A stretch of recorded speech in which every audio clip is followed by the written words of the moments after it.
Hi, I'm Natalie. Thank you for stopping by. I sell vintage and pre-loved designer fashion at styledunder.com. My channel is all about slow fashion, sustainability, as well as health and wellness. If you're new here, welcome. I drop videos every Mondays and Wednesdays, so go ahead and hit that subscribe button. Today, I am inviting you to work with me. So you get to see a little bit of behind the scenes of what happens when I am cleaning my vintage designer bags and getting them prepared for listing and reselling. I made a video before about how to clean the hardware on your Louis Vuitton bags. If you haven't seen it, I'm going to attach it to this one so you can go and check it out. That video goes into a little bit more details in the process in terms of the products and the techniques that you want to use. So that would be a good reference if you're looking to find out specifically how to make the hardware on your bags shine a little bit more, whether you are looking to do that for yourself or for someone else. You know, over time, it's not unusual for the hardware to get a little dull, sometimes even a little rusty. So this video is to show you my process of how I go about addressing that to make the bag look as good as possible. Especially when you're dealing with vintage bags, you know, this is a very common thing that comes up, you know, because these bags are over 20 years old. So it makes sense that they would require some TLC. So today I am cleaning a Keepall Bandoulière 55. So that's the first bag that you're seeing here. You can see the zipper's already clean. It's looking pretty nice. This bag is a beautiful bag. It just makes you want to travel. Now I want to move on to a Speedy 30 that I'm also cleaning. The main addition I want to make to the cleaning process is how to remove the verdigris around the metal pieces on your bags. The trick that I use is to use a wooden pick, like a toothpick.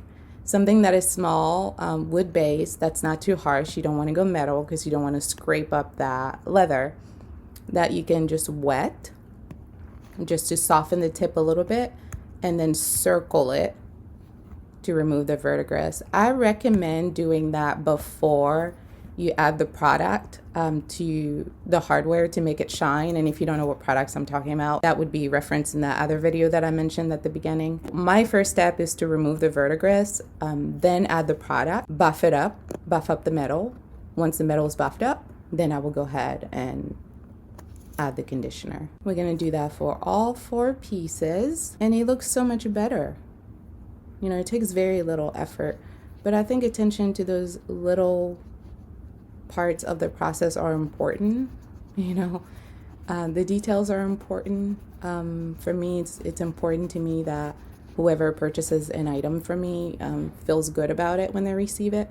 And a good way to ensure that is for me to make sure that it's clean, that it's sparkly, that is sanitized, and that it is presenting in the very best condition. And that requires, you know, taking time to clean things, taking time to pay attention to how things look, you know, being very clear in the description of your item when you are listing it. So that I know what's great about it, what's not so great about it. That way there are no surprises, because the less surprises they are during that transaction, the better that process will be. Now, the last step of my cleaning process for today is to clean the zipper on this Speedy 30 bag. In the other video that I mentioned, I've done this before, so you can go and watch that video if you want all the details on how to do that. But you just basically add the product onto the metal. That same process would apply to every brass metal on your bag. It's not just for the zipper. I like to use a Q-tip because it gives me a little bit of precision, which I prefer having. It reduces the amount of cleanup that I have to do around the buffing of the metal. Depending on how much cleaning the item needs, I may give it like a minute or 2, or I may give it 30 seconds.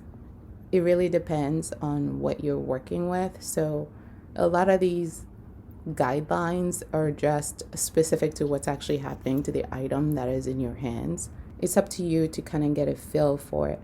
But I always recommend starting small and building from there. So, you know, start with 30 seconds if you're not sure. and then clean it, buff it, see how it looks. If you like how it looks, then, winning, done. And if you don't, you can repeat it again. There's really no harm in doing it multiple times.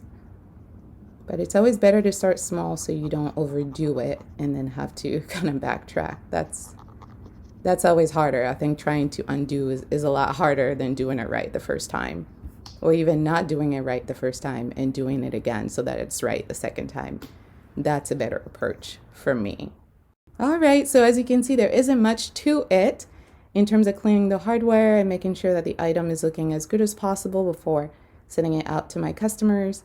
I really appreciate you hanging out with me today so that we can clean together. I am learning a lot and developing new skills about cleaning and repairing and restoring and, making decisions about what is the best thing for this specific bag. And I thought it would be fun to kind of invite you more into that part of my process so that you can see the behind the scenes of how the sausage gets made. All right. Well, thank you so much for watching. If you like this video, give it a thumbs up. Remember to subscribe to my channel for videos every Monday and Wednesday. You can certainly shop my sustainable designer vintage pieces at styledunder.com and connect with me on social media at styledunder25. Until next time, take care of yourselves. Au revoir!